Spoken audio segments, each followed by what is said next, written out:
starts in 10, 9, 8, 7, 6, 5, 4, 3, 2, 1, go.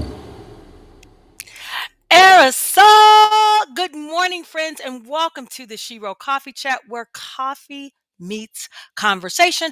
I'm your host, Army Combat Veteran, Melissa Farmer Hill, and I'm also the founder of the Shero Coffee Club, where our mission is to keep the world caffeinated and women veterans celebrated. And I want to thank you for joining us for this Shero Coffee Chat special broadcast. Now, today's broadcast is about 56 minutes long, depending on where you're watching, Facebook, LinkedIn, or other streaming platforms. So it may cut off before the end. But if you watch the full video, if you want to watch this full video, I want you to head on over to our YouTube channel where we're actually trying to grow it. But on YouTube, you can see it in its entirety. And what a discussion. I tell you guys, it was a great discussion. Our very own Shero Coffee Club ambassador, Nekohl Johnson. And she's also, if you didn't know, she's the VFW Department of Illinois Women Veterans Chairperson, representing women veterans in the VFW for the entire state. She had the opportunity to sit down with Kimberly Napoleon. Kimberly serves currently as the VFW vice chairwoman on the National Legislative Committee. So that is a huge responsibility. But not only that, she's been around for a little while. She's also the past commander of the VF department for the state of Michigan. And I absolutely love this interview. I think it was powerful. I think it was relevant. And I do believe that it will resonate with Shero Coffee Chat, with our community, with the Shero Coffee Chat community. So I want you to grab your cup of Shero Coffee. And if you don't have one of these, you can get them online at sherocoffee.com. You can order this. It's $12 for one of these cups. Yep. And don't worry, for the people who are left-handed, boom, there you go. So grab your cup and enjoy what you can here. And remember, if you want to watch the full video, head on over to our Shero Coffee Chat YouTube channel. And don't forget, next week, we will be back to our regular live streams. And as always, keep your heart full and your coffee Shero. I will see you next week. Representing the VFW Department of Illinois, and I've been appointed to the position of state representative, or state women's chairperson. Let me get that right. We're here for a somewhat candid conversation. I'm here with past commander Kimberly Napoleon. Very, very, very pleased to be here. I have had conversations with this young lady, and I mean, she knows VFW, she knows legislation, and that's why I'm so excited for her to be here today to have a conversation with us about just that. So we're going to get right on it, and ask past Commander Kimberly Napoleon to talk a little bit about yourself and your background with the VFW, how you made it to where you are today, and anything else you want to share as we introduce and begin this program. Well, thank you, Nekohl, for having me. I am Kimberly Napoleon. I'm from the state of Michigan Department, Veterans of Foreign Wars. I am the immediate past state commander, finishing my 24-25 year this past June. I currently reside in Saginaw, Michigan. My local post is post 9931. I've served at different levels, at the post level, district level, culminating with the department level. And most recently, I was appointed by our newly elected Commander-in-Chief, Carol Whitmore, to serve on the National Legislative Services Committee, where I serve as one of 4 vice chairpersons. for all things legislation and priority goals for veterans of foreign wars, which, in essence, it affects all of us, not just veterans of foreign wars, but the policies affect all veterans across the board. Nice. You want to talk just briefly about your military background? Anything you might want to share? The branch of service, how many years we're in, whatever you like to share with the general public. Just basically, briefly, I'm a United States Army veteran. I'm the widow of a veteran who died as a result of ultimate sacrifice. I have a daughter, 34-year-old daughter. I worked in logistics, so that was my job as a negotiator for the higher dollar value items in preparedness for times of war.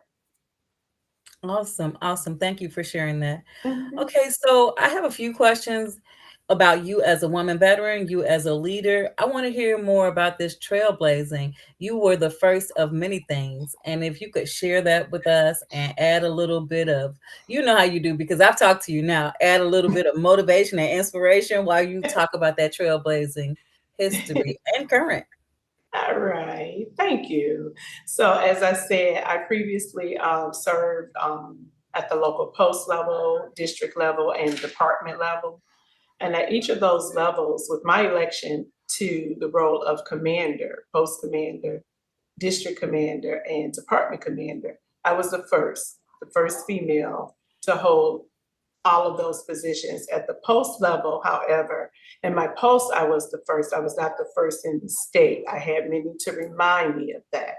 But I was the first Black woman, African American. I was the first. And at the district level in Department of Michigan District 9, I was the first female to hold that Wow. position. And the state level, we just had last year was Department of Michigan's Veterans of Foreign Wars 105th year of Wow. being recognized as a congressionally chartered organization in Michigan. And that was our 105th convention year in which I was elected. So that meant it Nice. took 105 years to be elected. And it was not easy. I get asked that, and I know Nekohl did not ask me, but it was going to come. So I just go ahead and knock that out now. It was not easy.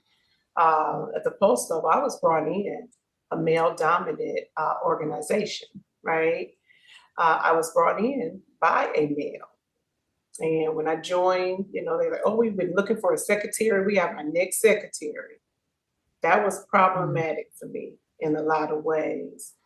I don't want to be misunderstood in terms of being the next secretary for the post, because we know without our secretaries, you know, things don't always get done. So we need secretaries. So I want to make sure that I say that and be clear on that.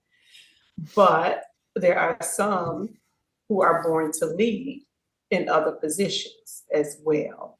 So when the time came, there was a lot of pushback from my male counterparts, with primarily it being said, we have a problem with women leading men. And Mm. that was problematic in and of itself, if you can imagine. Because just like you, Nekohl, female veteran, me, female veteran, we went to Absolutely. basic training with female veterans, right? That's what we lived with. So we're out there, right? And out of us, there are leaders within our circle. So why not me? At the district level, it was even worse. I had a gentleman run against me and just quite frankly told me why he was doing it. Mm. And I'll leave that at that. Department level, it was not easy. I did have opponents, but we pressed through that. But there's still that problem, that stigma there with women in leadership. Although we've come a long way.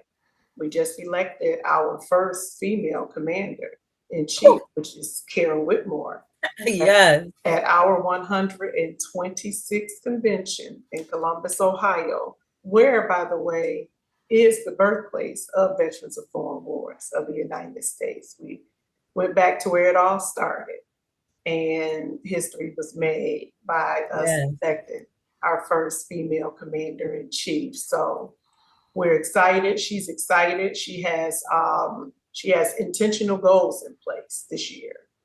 Legislation is the foundation of the organization, of veteran service organizations. And for this commander in chief, she understands that. And that's one of her number one focus goals. And she saw something in me as a leader at the department level to elevate me a little bit higher in the newly formed committee. We have a national legislative executive team in Washington, D.C. So I don't want it to be, misunderstood. I don't work in Washington, D.C. I don't even get paid for what I do. We have staff there, but we also have committees at the national level, and I am the vice chair of the National Legislative Committee for the 25, That's awesome. 26 years. So it's an Congratulations. Congratulations on being in this role at such an exciting time with our first commander in chief. I too am honored to have been selected or appointed for this position this year because of the history that's being made. And so I'm excited about what 2025 has to offer. And it's interesting to listen to you talk about being a woman in leadership, being a woman in leadership at such a high level, and also to have gone through the layers of leadership and still stuck with it. You didn't give up. You didn't say, I don't need this. No, you kept going. And to that end, you're on the legislative, which the legislative committee, for me, and I believe that it's just what it is. It's the foundation of VFW, as you've stated in so many ways. So could you please share with us some of the things as far as legislation that you're working on right now and how we can help, how we can support for women veterans at large, and all veterans? Right, and I'm going to start with the all veterans. Our legislative priority goals affects all veterans.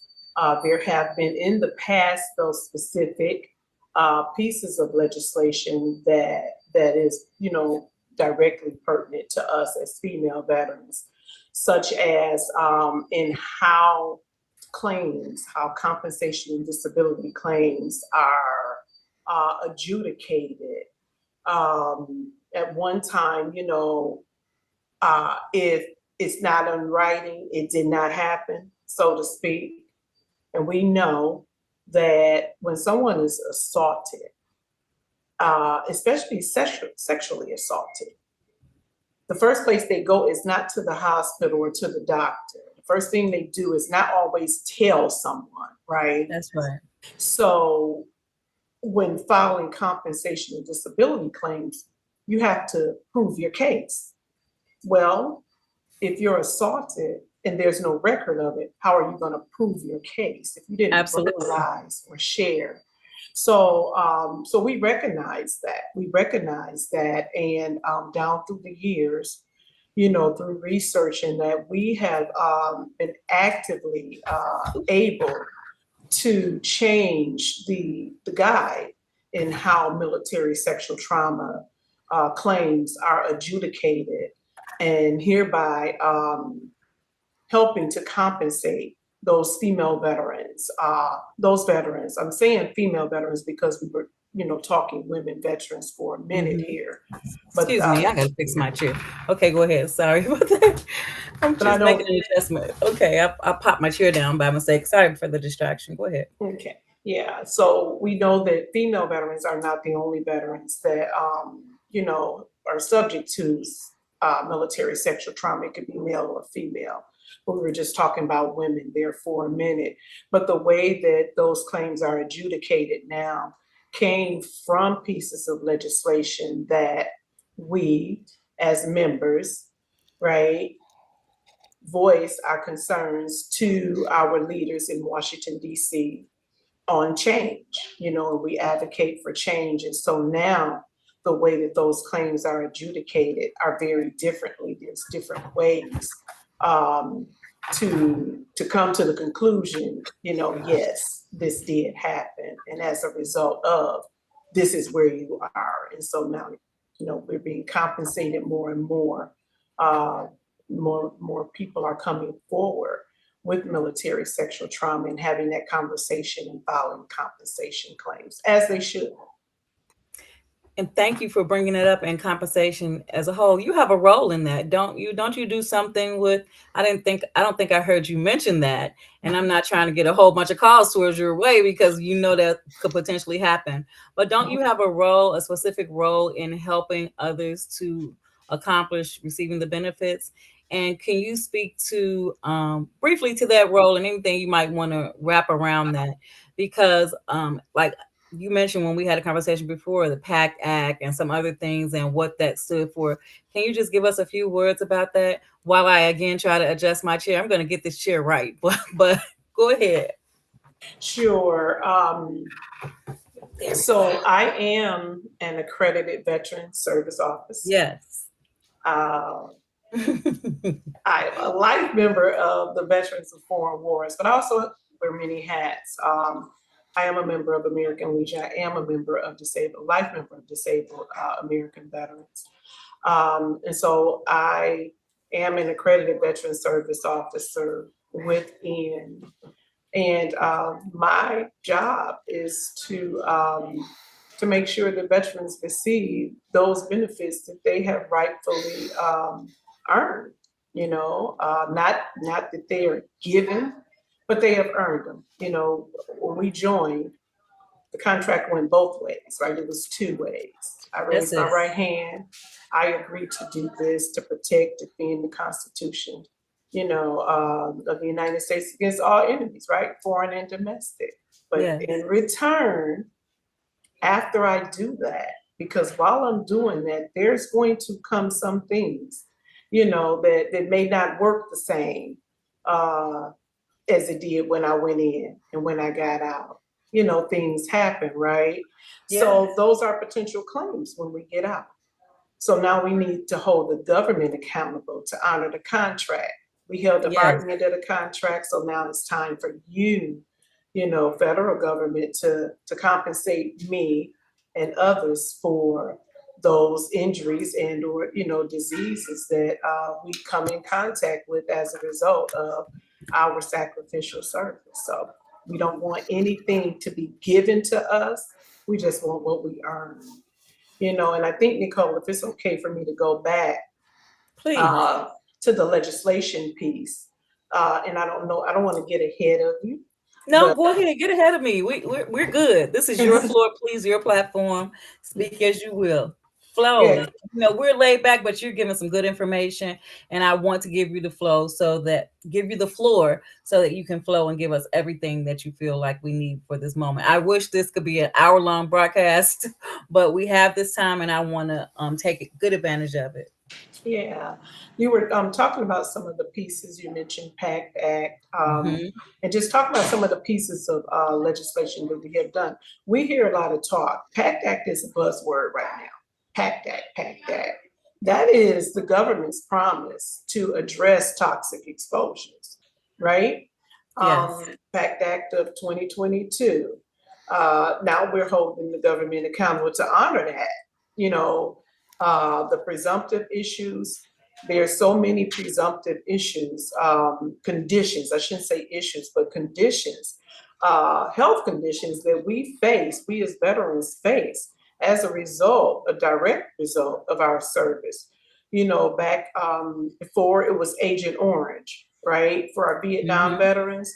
And government for the longest denied, hey, nope, nothing happened. We did not, there was no toxics or anything like that. But from pounding and pounding and pounding and walking the halls of Capitol Hill, many testimonial hearings, we got action. There was action, and now those veterans that served during Vietnam are being compensated as a result of that. Diabetes, hypertension, prostate cancer, those are just a few.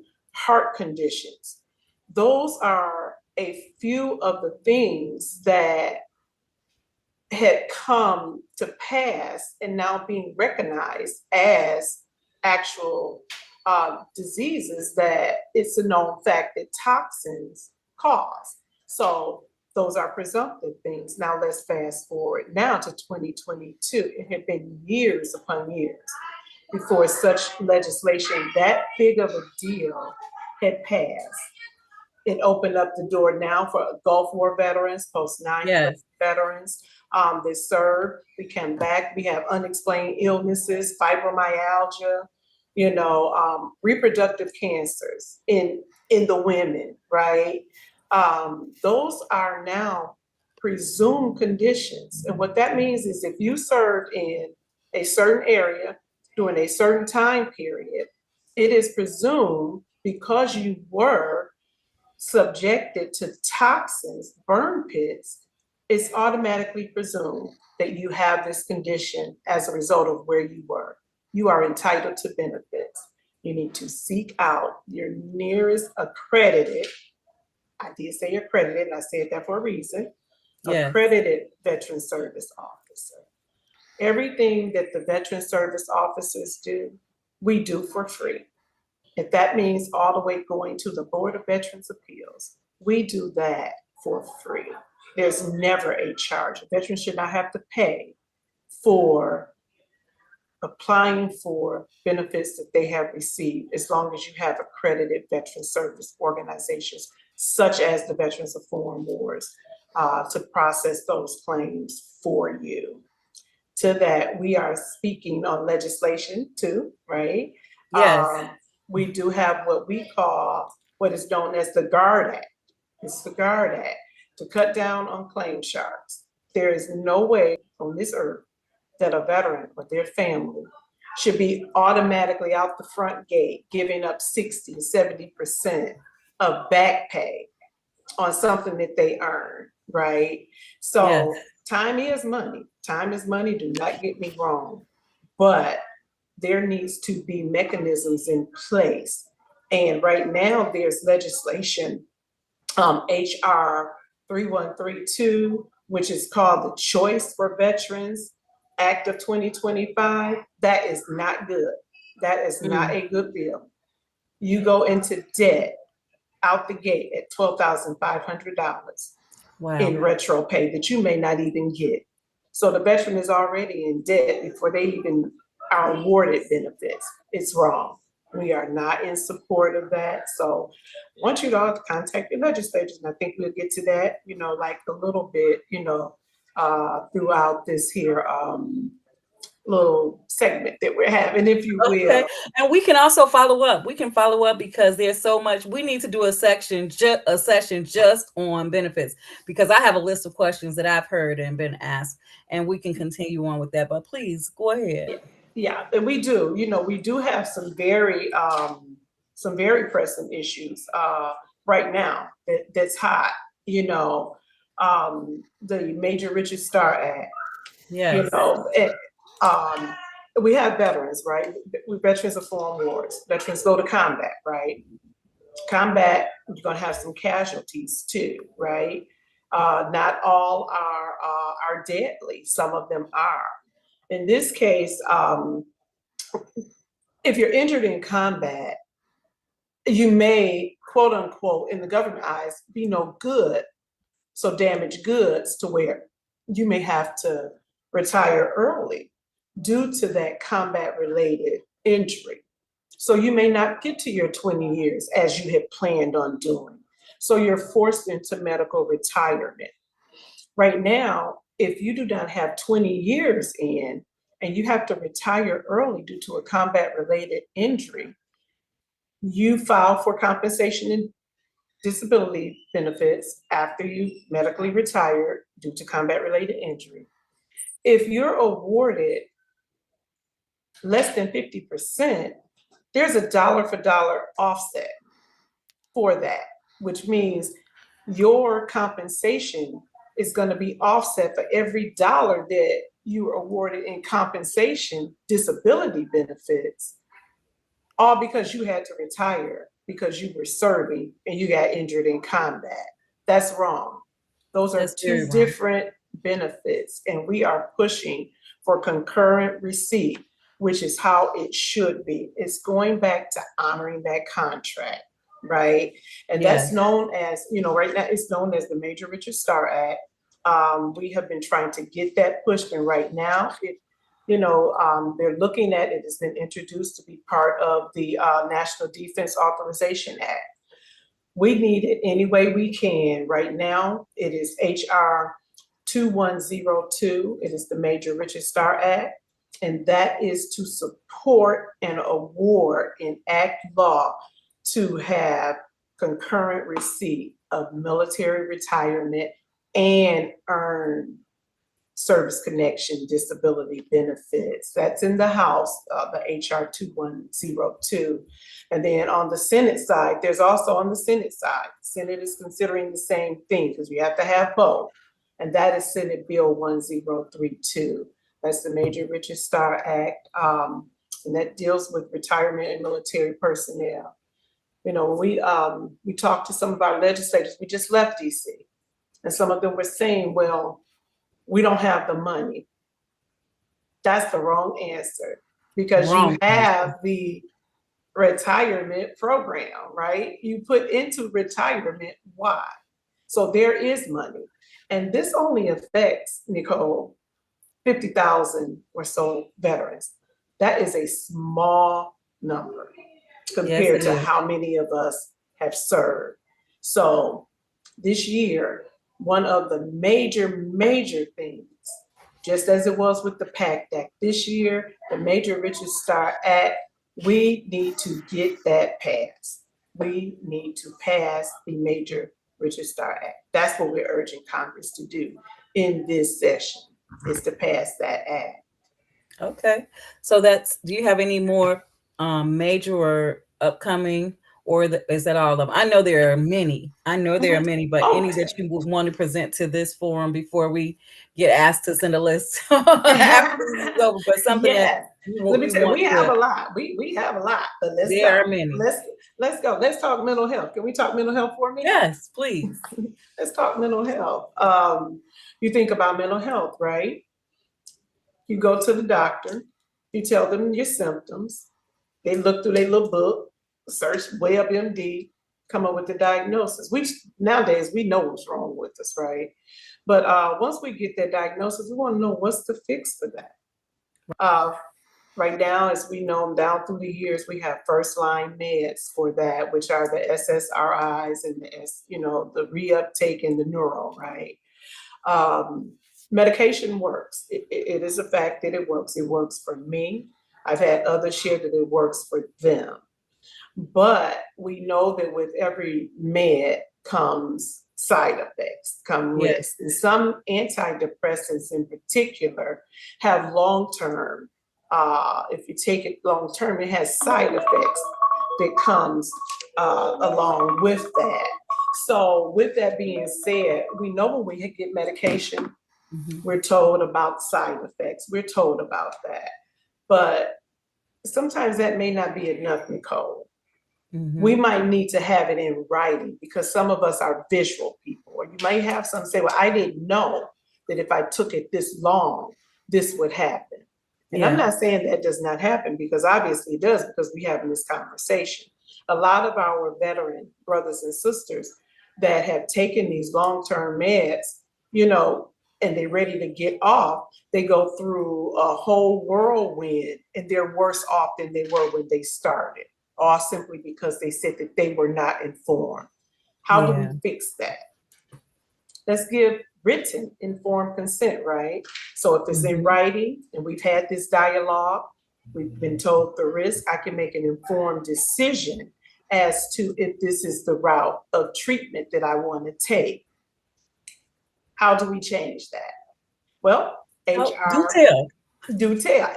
But there you go. Do tell, right? Ask me, I tell you, I shall, right? HR House Resolution 4837. That takes care of that. That is known as written informed consent. And it's just like it implies. Written, right? Doesn't cost a dime we have those little electronic signature pads. Now I'm telling you, I verbally told you, you're going to sign off on it, and you're going to get something in hand. And there's a record, CYA type of thing, right? With this Yes. written informed consent. So, That's awesome. and with that, you have a lot of veterans are reluctant, Nekohl, to take medication because they say they do not know. They have not been informed how this is going to affect them. So that's a double whammy, right? The veteran needs mental health care. Yes. They need mental health treatment, but because they've heard so many horror stories, and you can see with your own eyes sometimes of how mental health meds have affected other veterans to where you don't want any part of it. So with that, we also have alternative treatment methods, right? Yes. Yeah, plant-based, it's a known fact that herbs are good, right? Yeah. And recreational therapy and a lot of other options besides medication, or in incongruency with the medication, that a lot and of this things is that can be used. exactly. So, of course. We got to innovate, right? Is that the word that they use now? Yes. Right? Because nothing, what worked 150 years ago, I'm not saying it don't work, but we got innovation. It's a new season. It's a new day. Times have changed. Methods have changed, and innovative therapies help. So what we're asking is HR 2623, we're asking for the Veterans Affairs, right, to come up with 5 medical facilities to where they can do controlled research to find out how effective can plant-based treatment, the hyperbariatric therapy, some people I know, like with horse therapy, there's so many other plant therapy. Yes, so many different options. So many different options. And so what we're doing is like the HR 2623, what that will do is to designate 5 VA medical centers, 5, as specialized hubs for focusing on cutting edge PTSD treatments for veterans. And that's a game changer, Nekohl. That's a game changer. It is. You are a game changer also. So I'm glad to be in this interview with you. And I don't want to end this conversation, but I want to ask you a couple things and allow you to close out. I heard your timer go off, so I know that you're on time constraints. Did you hear it go? I'm sorry, I did send a message. Please don't apologize. I appreciate your time. But 2 things in my last few minutes with you, and that is, I want you to talk briefly about what you did in Saginaw and with the community, and also if you could speak quickly, 1 minute or so, about women who may feel overlooked in this VFW space, what advice you'd like to give them, and then just close us out with your own words, and we'll go from there. Yeah. So collaboration, Nekohl, is everything, right? I don't think we got to the piece, and if you have a little bit of time, I have a little bit of time. I did send them a little message, but okay, perfect. Well, let's go. However, I'm at your disposal. I'm excited. I'm in no hurry. Yeah. You talk about here is that, so when we see a need, right, we should act upon that need, act upon that thing if we can within reason. Veterans need a place to go to call their own, to know where to go to get help. In my hometown, all over, you have county Veterans Affairs agencies popping up. And I don't know in Chicago if you have like subsidiaries of Veterans Affairs, but like in Saginaw County, Saginaw is one of the largest veteran populations in the state. But yet we didn't have a place where we could go for veteran services. I, along with my then mayor pro tem, then turned commissioner, then turned state representative, Amos O'Neill, we saw that need, and I talked with him, and we came up with a presentation with an idea with the way to change that. And out of that was birthed the Saginaw County Veteran Services Office. And that's where we can go. We as veterans, our dependents can go. You know, if we have a question about how to apply for health care, how to apply for service-connected disabilities, right? Because that's what we do. After all, veteran service organizations, we fight for legislation. Everything that we fight for is going to trigger 9 times out of 10 a claim. And after we've done that legislative work, we need to make sure that there's places in place where veterans know where to go to now apply for those. So from out of my talks and my representatives' talks, the Saginaw County Veteran Service Center was birthed from out of that. Congratulations. Part of how important. Yes, it leads to how important it is for collaboration, right? When we join the military, we join to serve, right? We're serving in the military. We're serving. We're serving the home front. We're serving even the areas that we live in, the communities we live in. There, we're serving there too. VFW slogan is still serving. Yes, I was waiting for you to say it because I like when you talk about that, still serving. Yeah, VFW's slogan is still serving, right? What does that mean? Serving right where you are. I heard a slogan before say, bloom where you're planted. Yeah. Right? We take from the communities that we live in. When we're going through school and working and all that, we're taking from that community, right? We branch out, we live our lives, and then we come back home, some of us do.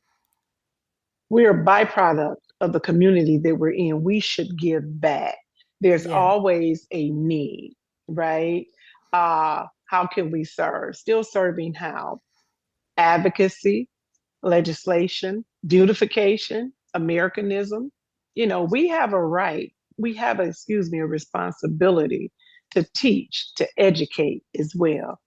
How does teaching and educational responsibility equate serving? Basketball games, football games, patriotism, Americanism, right? They will sing the national anthem or play, right? You can teach children, youth, high schoolers about the American flag.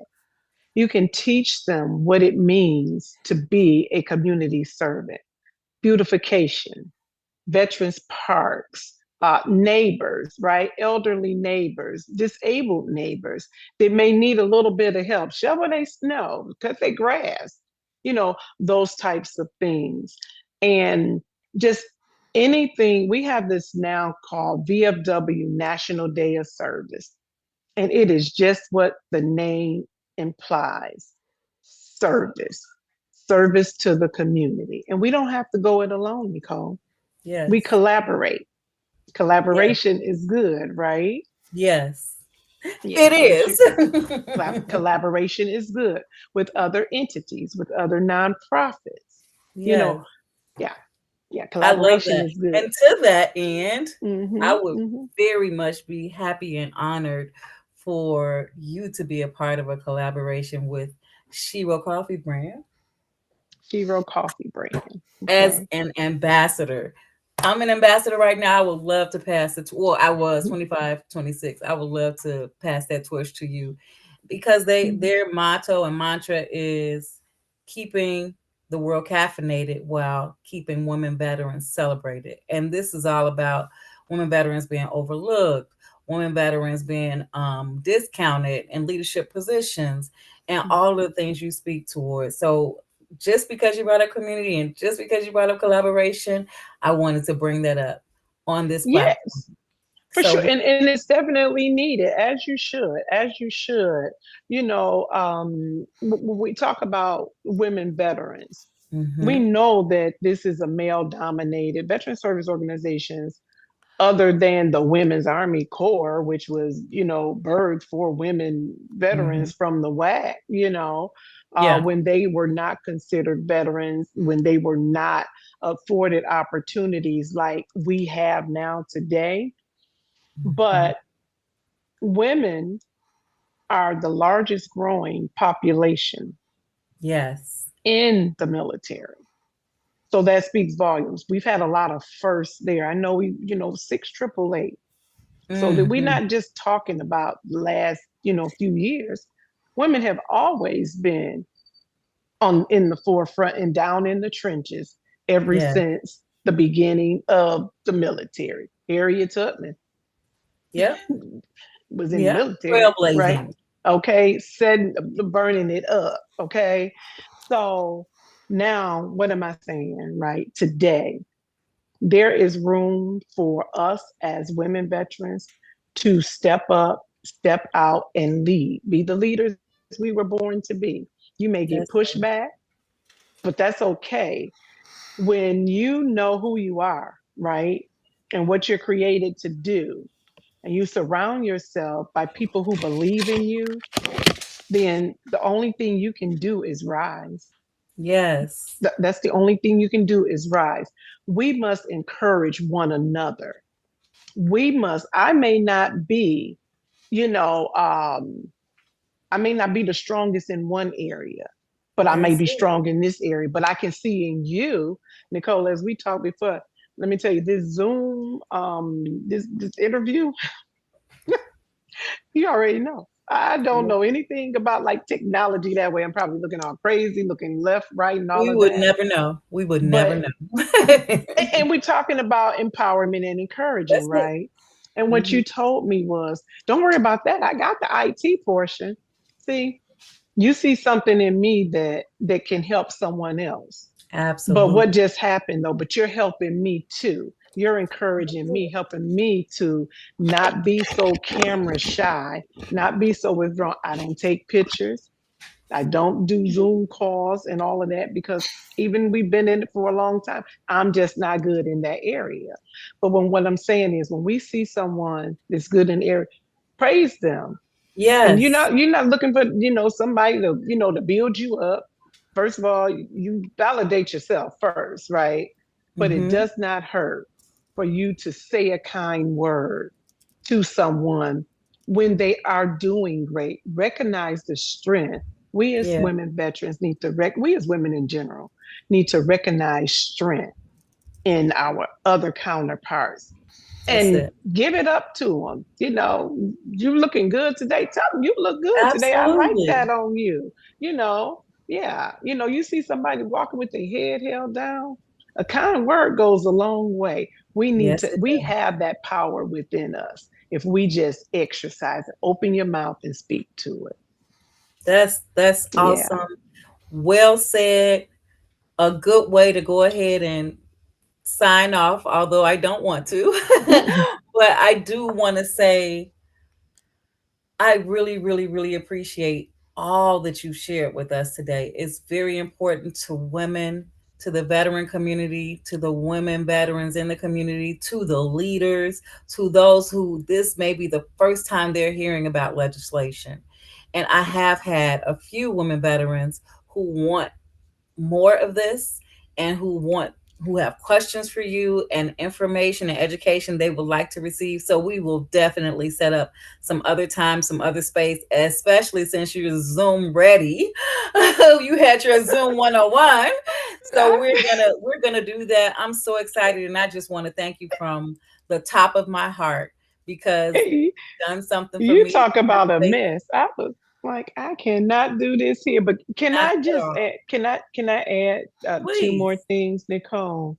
please, please. The community care, right? When we go to the VA medical center and we Hmm. cannot get medical care or an appointment within 30 days, with the Modernization Act, the Mission Act of 2018 that opened up that gate to where we can go into the community for Hmm. care, right?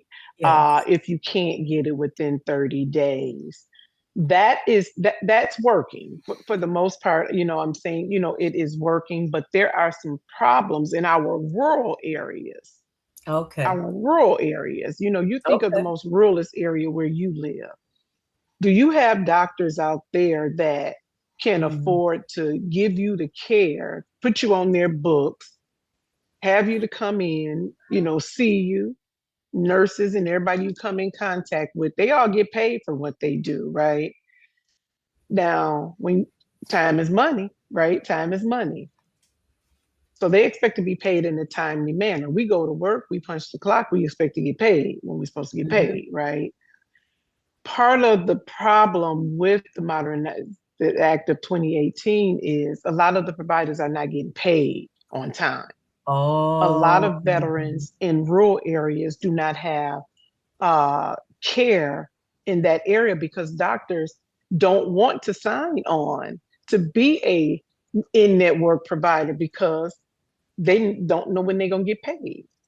Now we have a fix for that too. We got a fix for that, right? Legislation. Tell me which Okay. legislative. Okay. That is HR 740. That's And awesome. that is Veterans Access Act of 2025. What that do is it ensures that you receive clear information on your rights, you receive timely health care, while also providing oversight and coordination with community providers. And they ensuring those community care providers, we are going to pay you on time in a Oh, timely that's manner.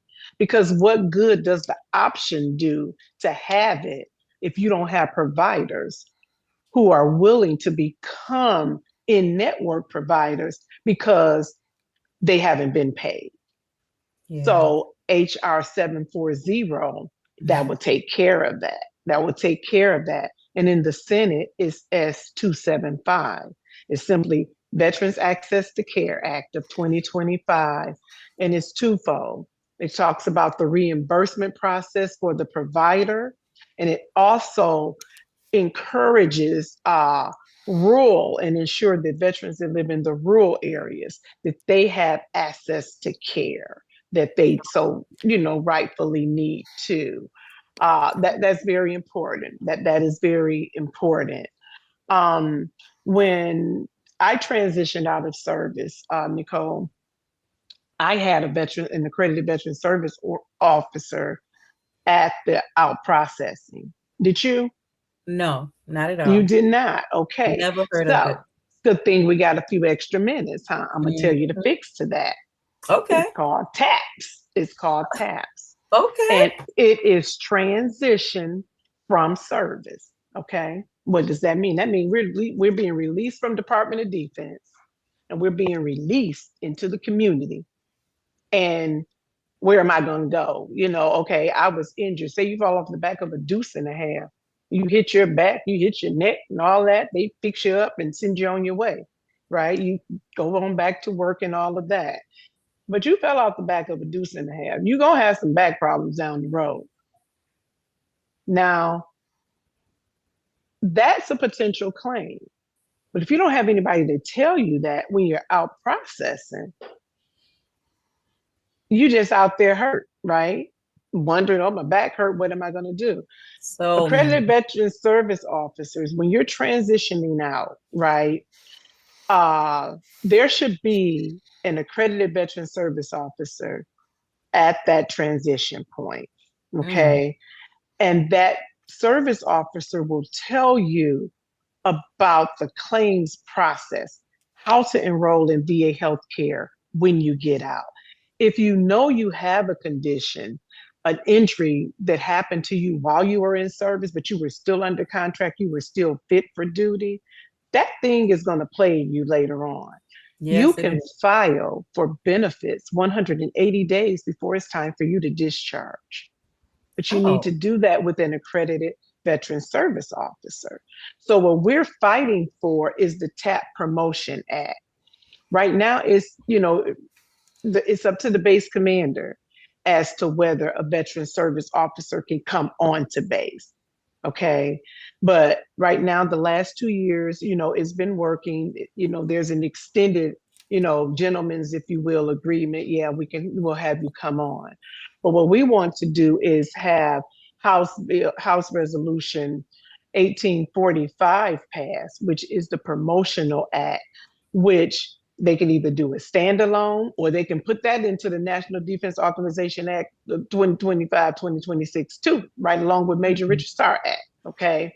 And what that will do is it will codify, turn that into law, the VA's practice of including accredited veteran service officers from the national, state, or local organization during the transition process where veterans can file claims while they're out processing, during the out processing part where they have benefits upon discharge. Wow. Look at that veteran that have mental health problems. Look at Yes. that veteran that may have mobility problems and they're processing now.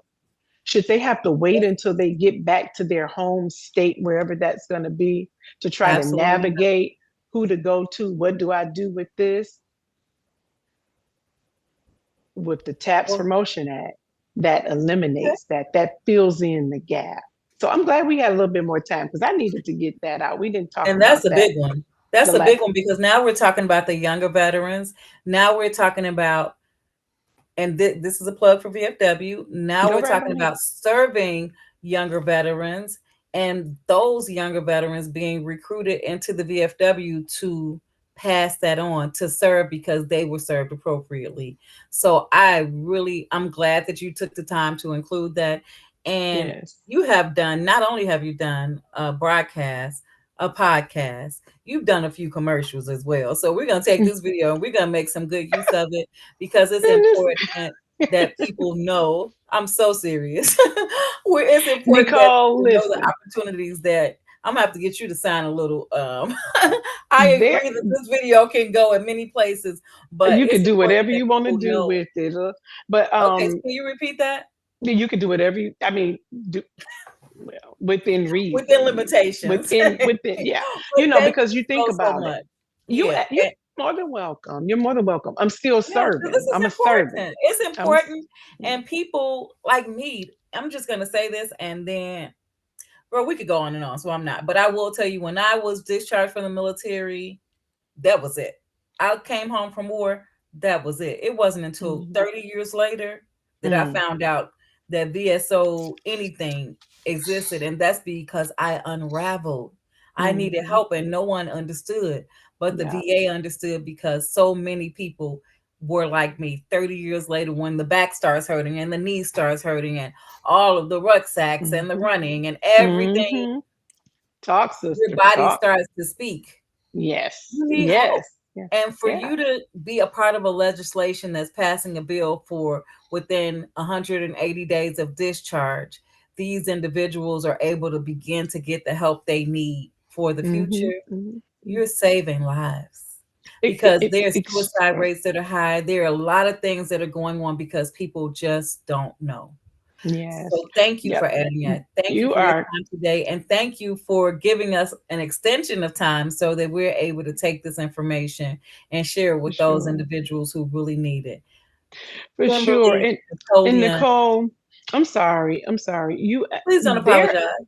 these are not the only things the Veterans of Foreign Wars legislative team is working on.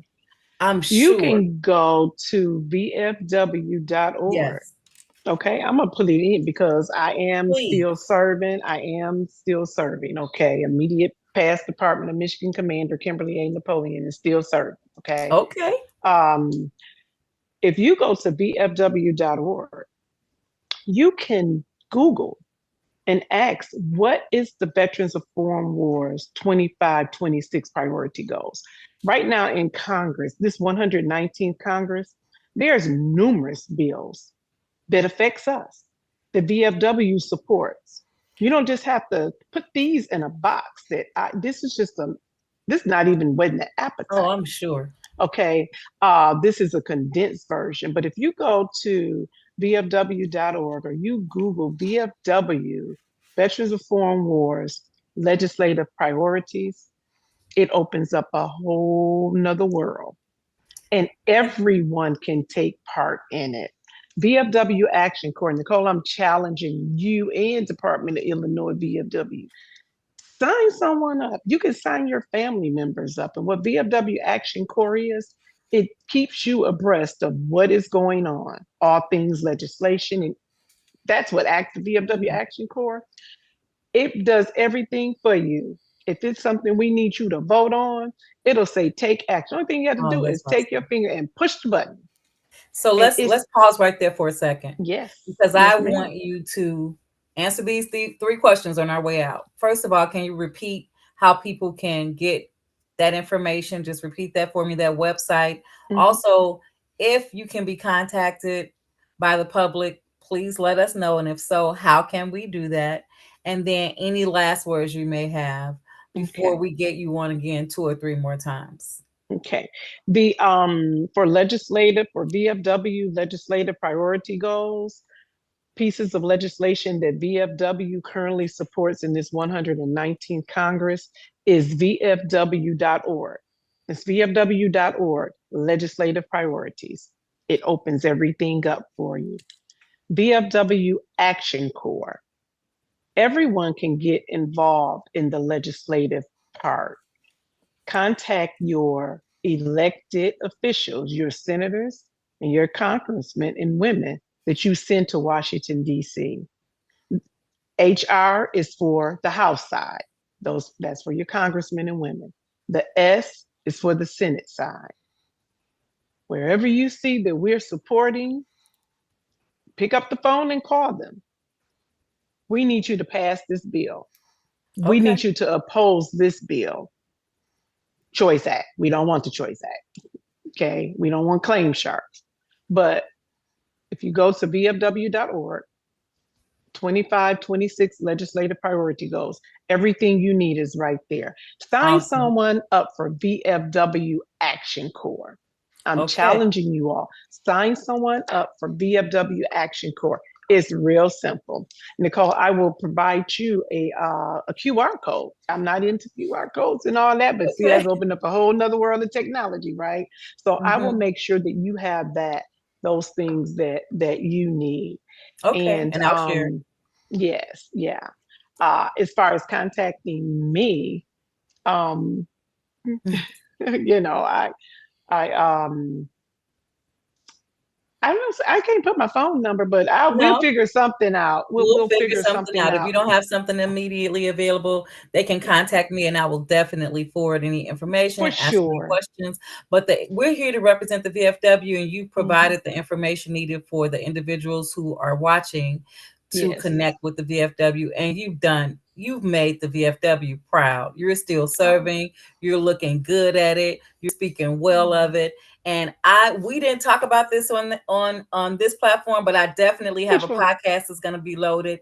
You can listen to that podcast at www.nekohl.com, and it's more of Kimberly A. Napoleon talking about this legislation, and she's bad at it. Do you hear me? Oh She my is not goodness. cutting corners. So thank Oh, you again. oh my Thank you to goodness. those who have listened, to all are part of this. We are very excited about what the VFW is doing. A shout out to my commander in the Department of Illinois, Commander Yes. Eugene Blackwell, who's doing an awesome job Yes. Yes. already.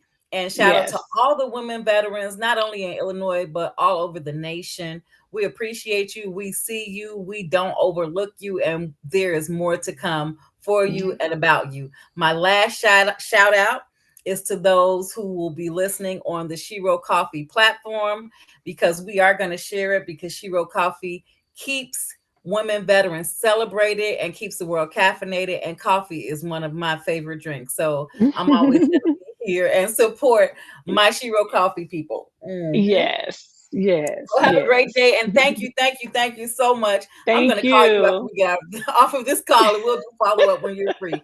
So have a Thank great you for day. having me. Thank you so much for being here, and we'll chat again very soon.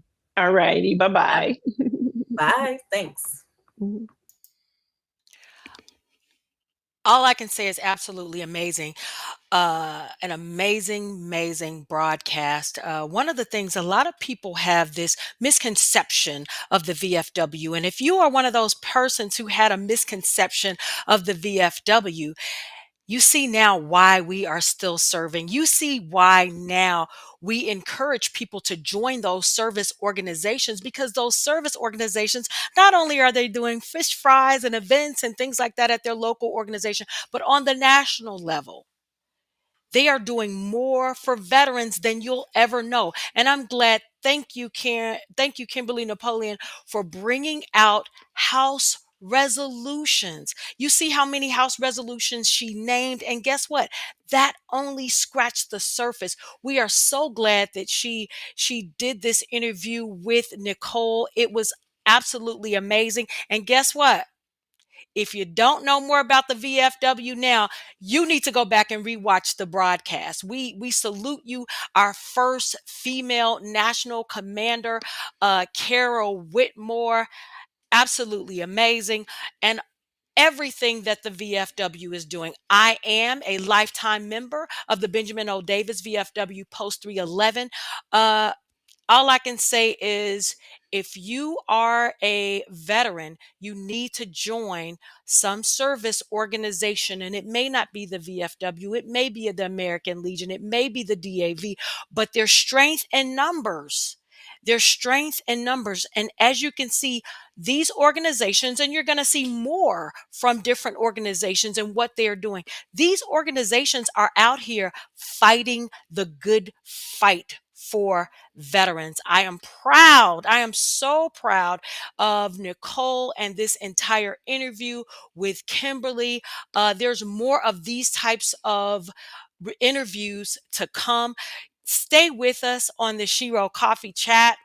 I had to come back in. I know I ended it earlier, but I had to come back in to tell you how powerful and amazing this was. Make sure you share this broadcast with veterans, because it's so important. And then I love the way she's an accredited VSO, veteran service officer, so she was able to give us nuggets. And I will tell you, when I left, transitioned out of the military for retirement, taps, we had, I believe we had a VSO on site, but to make that a part and mandatory is very important, because you go from, when you leave active duty military, where I retired from, and you go into the VA system, it's two different worlds. And bringing those worlds together at the point of transition, I think, is so important. So thank you, VFW, for everything you do. Now you can see why they are.